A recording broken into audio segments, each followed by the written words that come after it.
les amis, j'espère que vous vous portez bien. Vous êtes sur la chaîne Oupia avec Oupia, le français facile et amusant pour tous. Nous allons maintenant réviser les modes de la conjugaison et nous commençons par l'indicatif. L'indicatif est un mode personnel et temporel, c'est-à-dire qu'il contient des personnes et permet d'indiquer une notion de temps réel. Donc, je vous donne un exemple, il lave ce costume. Donc, c'est quelque chose qui est réel, qui se passe maintenant. D'accord? Les temps de l'indicatif. C'est le mode le plus riche puisqu'il contient 8 temps différents et regroupés en 4 temps simples et 4 temps composés. C'est ce que nous allons voir tout de suite. Les temps simples. Nous avons le présent. Le présent de l'indicatif est le temps de base. Il rapporte les actions principales. Je vous donne un exemple. J'aime le cinéma. C'est quelque chose de réel qui se passe chez moi. Voilà, j'aime le cinéma. L'imparfait. À l'oral, on emploie l'imparfait pour rapporter des actions passées terminées, c'est-à-dire qui sont passées et finies, ça y est. À l'écrit, il rapporte ce qui dure, quelque chose qui va venir dans le temps, continuer. Il est complémentaire avec le passé simple. Et là, je vous donne un exemple. J'aimais le théâtre, mais j'aimais le théâtre. Est-ce que ça veut dire que je ne l'aime plus maintenant? Peut-être que je l'aime encore. Vous voyez, si j'ai aimé quelque chose, je l'aime encore. C'est d'accord? J'espère. Le passé simple.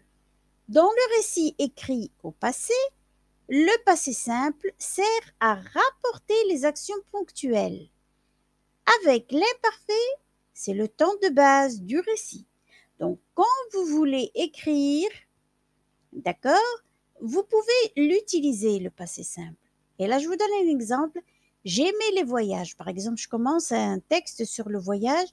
J'aimais les voyages, mais aujourd'hui, je suis, je sais pas, je suis assez vieille pour ne plus voyager, je ne sais pas, ce que vous voulez. Mais j'aimais les voyages, c'est vrai que ça donne comme un début d'un récit. C'est bon? Le futur simple. Le futur simple sert à exprimer des actions futures, quelque chose que je vais faire.